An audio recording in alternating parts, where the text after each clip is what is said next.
विष्णू चाटेच्या मोबाईलमध्ये संतोष देशमुख यांच्या हत्येचे सर्व पुरावे, त्यामुळे विष्णू चाटेचा मोबाईल जप्त करण्याची मागणी धनंजय देशमुख यांनी केली। विष्णूचा मोबाईल हस्तगत करून त्या मोबाईलमधील सर्व पुरावे गोळा करण्याची मागणी त्यांनी केली आहे। संतोष देशमुख हत्या प्रकरणात धनंजय मुंडेंनी नैतिकता दाखवायला हवी होती, मात्र त्यांच्यात धाडस नसल्याची टीका आमदार रोहित पवारांनी केली आहे। तर बीडमध्ये आतापर्यंत झालेली कामं खरंच झाली आहेत का असा सवाल करत कामांमध्ये भ्रष्टाचार झाल्याचा आरोप त्यांनी केला।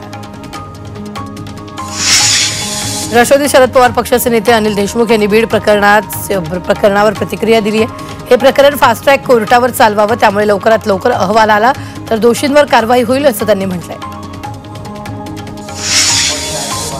पंकजा मुंडे सुरेश धस उद्या एकाच मंचावर येणार असल्याची माहिती आहे। सुरेश धस यांच्या मतदारसंघातील कार्यक्रमाला पंकजा मुंडे उपस्थित राहणार आहेत। आष्टीतील उपसा सिंचन योजनेच्या कार्यक्रमाला त्या उपस्थित राहतील असं सूत्रांकडून कळतंय। महाराष्ट्राच्या निवडणुकीत घोटाळा झाला असून याबाबत निवडणूक आयोगाला उत्तर द्यावं लागेल असं वक्तव्य जितेंद्र आव्हाडांनी केले। 4 महिन्यांमध्ये मतदान कसं वाढलं असा सवाल आव्हाडांनी उपस्थित केला। 9 ते 26 वर्षापर्यंतच्या मुलींना गर्भाशयाच्या कॅन्सर प्रतिबंधक मोफत लसीकरणासाठी प्रयत्नशील असल्याची माहिती वैद्यकीय शिक्षण मंत्री हसन मुश्रीफ यांनी दिली। HPV ही लस CSR फंडातून सामाजिक बांधिलकी म्हणून मोफत लसीकरण राबवणार असल्याचंही त्यांनी सांगितलं। कोल्हापूरच्या आरोग्य संकुलात प्राथमिक नियोजन बैठकीत ते बोलत होते। मुंबईच्या राणीबागेत आता पेंग्विन वाघानंतर जिराफ, जेब्रा, सफेद सिंह, जॅग्वर या विदेशी प्रजातीचे प्राणी आणले जाणार आहेत। पर्यटकांना नवं आकर्षण म्हणून राणीबागेत हे प्राणी आणले जातील अशी घोषणा BMCच्या अर्थसंकल्पात करण्यात आली। मुंबई महानगरपालिका क्षेत्रात एकूण 1333 किलोमीटर रस्त्याचं कॉन्क्रिटीकरण पूर्ण झाल्याची माहिती देण्यात आली आहे। तर उर्वरित कॉन्क्रिटीकरण हे 2 टप्प्यांमध्ये हाती घेणार असल्याचंही माहिती मिळते। वाशिममध्ये जागतिक सूर्यनमस्कार दिनानिमित्त सूर्यनमस्कार कार्यशाळेचं आयोजन करण्यात आलं। विविध शाळा महाविद्यालयाचे विद्यार्थी आणि ज्येष्ठ नागरिकांनी सहभाग घेतला। मुंबईतील 5 विभागातील पाणीपुरवठा उद्यापासून 2 दिवस बंद असणार आहे। तानसा ते मुंबई नव्या जलवाहिनीतून पाणीपुरवठा सुरू केला जाणार आहे। त्यासाठी दोन्ही जुन्या जलवाहिन्यांतील पाणीपुरवठा खंडित करण्यात येणार आहे। हे काम 30 तास चालणार आहे, त्यामुळे या दरम्यान मुंबईतील काही भागात पाणीपुरवठा खंडित केला जाणार आहे।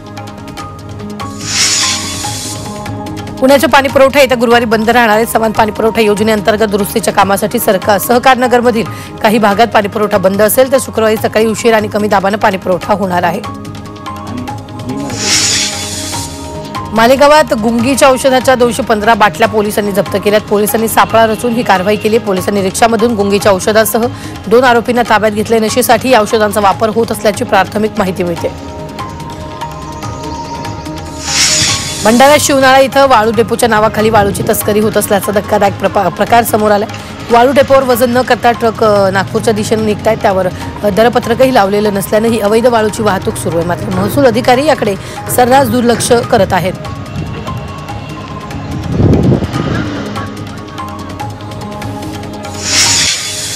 कोल्हापूर शहराच्या हद्दवाढीसाठी हद्दवाढ कृती समितीनं आंदोलन छेडले। त्यासाठी शहरातील चौकाचौकात डिजिटल बोर्ड लावण्यात आले। कोल्हापूर शहरवासियांची परिस्थिती कोंबडीच्या खराड्यात कोंबड्यासारखी झाली आहे, अशा प्रकारचे संदेश या डिजिटल बोर्डावर दिसत आहेत। भिवंडीत बजरंग दलाच्या वतीने निषेध मोर्चा काढण्यात आला। कुंभमेळ्याबाबत आक्षेपार्ह चिथावणीखोर विधानं करणाऱ्या माजिद मंसुरीला अटक न केल्यानं बजरंग दल आक्रमक झाले। तातडीनं त्याला अटक करा, अन्यथा तीव्र आंदोलन छेडण्याचा इशारा बजरंग दलानं दिला। चंद्रपुरात महापुरुषांचा पुतळा विटंबना प्रकरणी कठोर कायदे करण्याची मागणी सामाजिक संघटनांनी केली आहे। यासाठी पुरोगामी संघटनांनी जिल्हाधिकाऱ्यांच्या मार्फत राष्ट्रपतींना निवेदन दिलं। यावेळी जिल्हाधिकारी कार्यालयासमोर निषेध सभेचं आयोजन करण्यात आलं। मध्य प्रदेशातील पेंचमध्ये एक वाघ शिकार करण्यासाठी रानडुकराचा पाठलाग करत होता। दरम्यान वेगानं धावणारा रानडुक्कर विहिरीत पडला। त्याचवेळी रानडुकराचा पाठलाग करणारा वाघही विहिरीत पडला। दरम्यान वन विभागाच्या मदतीनं दोघांनाही विहिरीतून बाहेर काढण्यात आलं। वाशिम तालुक्यातील वाईमध्ये शेतशिवारात वन्य प्राण्यांनी धुमाकूळ घातला। वन्य प्राण्यांनी रंबीच्या गहू पिकांसह इतरही पिकांचं नुकसान केले। रानडुक्कर निलगाईच्या कळपानं शेतीचं नुकसान केले। वारंवार तक्रारी करूनही वन विभागाकडून ठोस उपाययोजना होत नाही, तशी शेतकऱ्यांची तक्रार आहे। डोंबिवलीच्या शिळफाटा परिसरात मेंढ्याच्या झुंजी लावल्याचा प्रकार समोर आला। विशेष म्हणजे झुंजी लावणाऱ्यांमध्ये उच्च शिक्षित तरुणांचा समावेश आहे। या प्रकरणी कल्याण पोलिसांनी 30 जणांविरोधात गुन्हा दाखल केला। साताऱ्यातील चाळकेवाडी पठारावर एक नवीन पुलाच्या प्रजातीचा शोध झालेला आहे। तर इंडोनेशियातील संशोधक डॉक्टर थसून अमर सिंगे यांनी या पालीचा प्रजातीचा शोध लावला। त्यांनी सगळ्यात महत्त्वाचा भाग म्हणून ती हेमिड कटालयस अमर सिंगे असं या पालीला नाव दिलेलं आहे। ही पाल पठारावरील दगडाखाली वास्तव्य करते। गडचिरोली जिल्ह्यातील चामोर्शी तालुक्यात नीलगाईची शिकार करण्यात आलेली। या प्रकरणी वन विभागानं 12 आरोपींना अटक केली। न्यायालयाने या सर्व आरोपींना 15 दिवसांची न्यायालयीन कोठडी सुनावली। श्रीरामपूरमध्ये गुजरवाडीत विहिरीत पडलेल्या बिबट्याला वन विभागानं जीवनदान दिले। वन कर्मचाऱ्यांनी ग्रामस्थांच्या मदतीनं पिंजरा विहिरीत सोडून बिबट्याला बाहेर काढले। दरम्यान बिबट्याला पाहण्यासाठी नागरिकांनी मोठी गर्दी केली होती। किल्ले रायगडावर संभाजी महाराजांचा तिथीनुसार राज्याभिषेक सोहळा पार पडला। यावेळी गडपूजन ध्वजवंदन करून होळीच्या मैदानात शिवकालीन मर्दानी खेळांची प्रात्यक्षिक सादर करण्यात आली। त्यानंतर पारंपरिक ढोलताशांच्या गजरात पालखी मिरवणूक काढण्यात आली। मावळमधील टाकावं गावात विठ्ठल रुक्मिणीच्या यात्रेनिमित्तानं भव्य छकडी बैलगाडा स्पर्धा आयोजित करण्यात आली। स्पर्धेत पुणे जिल्ह्यातील 350 बैलगाडा मालकांनी भाग घेतला। शर्यत पाहण्यासाठी हजारो बैलगाडा प्रेमींनी एकच गर्दी केली।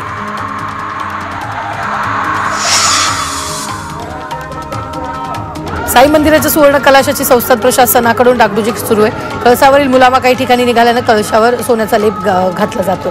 त्यासाठी कलशाभोवती पडदा बांधण्यात आला। या कामाला 4 ते 5 दिवस लागणार आहे।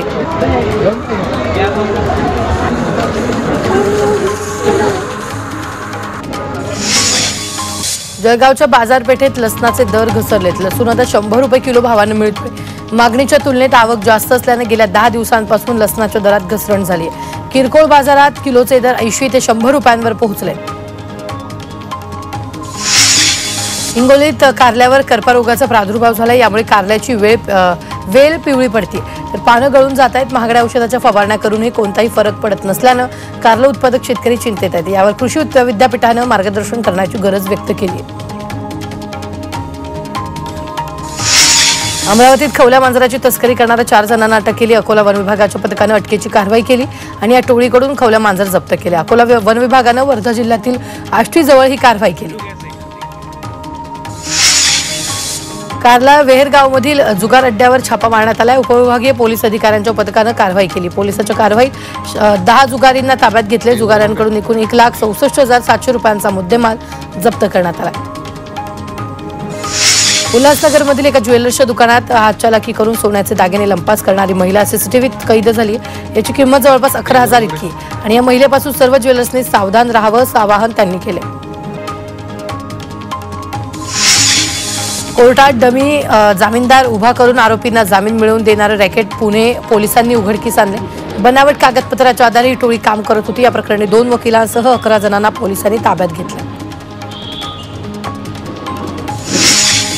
सराईत घरफोडी आणि दुचाकी चोरणाऱ्या आरोपीला पुणे पोलिसांच्या युनिट 6 ने अटक केली।